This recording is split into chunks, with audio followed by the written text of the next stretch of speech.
Magandang araw po sa inyong lahat. Narito tayo ngayon sa Harvard University sa Cambridge, Massachusetts, isa sa mga pinakakilala at pinakamatandang unibersidad dito sa Estados Unidos. Dahil linggo ngayon at marami ang naglalaan ng oras para sa pananampalataya, nais kong ibahagi ang isang mahalagang bahagi ng kasaysayan ng Harvard na hindi alam ng marami.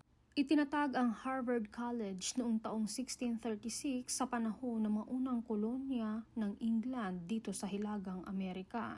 Isa sa mga pangunahing layunin ng pagtatatag nito ay ang paghahanda ng mga edukadong lider panrelihiyon para sa mga komunidad ng mga Puritan. Naniniwala ang mga unang naninirahan dito na mahalagang magkaroon ng mga pastor at ministro na may sapat na kaalaman sa Biblia, teolohiya at iba pang larangan ng pag-aaral upang maayos nilang magabayan ang kanilang mga kongregasyon.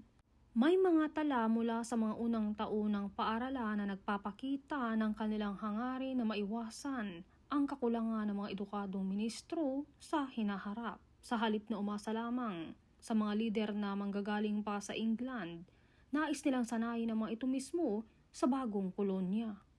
Gayunpaman, hindi lamang relihiyon ang saklaw ng edukasyon dito sa Harvard. Mula pa sa simula, pinag-aaralan din dito ang Latin, Greek, lohika, filosofiya, retorika at iba pang bahagi ng liberal arts. Layunin nitong humubog ng mga taong magiging kapaki-pakinabang hindi lamang sa simbahan, kundi pati sa pamahalaan at sa buong lipunan. Sa paglipas ng mga siglo, lumawak ang saklaw ng Harvard hanggang sa maging isa sa mga nangungunang sentro ng edukasyon at pananaliksik sa mundo. Ngunit mahalagang tandaan na bahagi ng pundasyon nito ang paniniwalang ang kaalaman at mabuting pamumuno ay mahalaga sa pag-unlad ng isang komunidad. Maraming salamat po sa inyong pakikinig at naway magkaroon tayong lahat ng isang makahulugan at mapayapang linggo.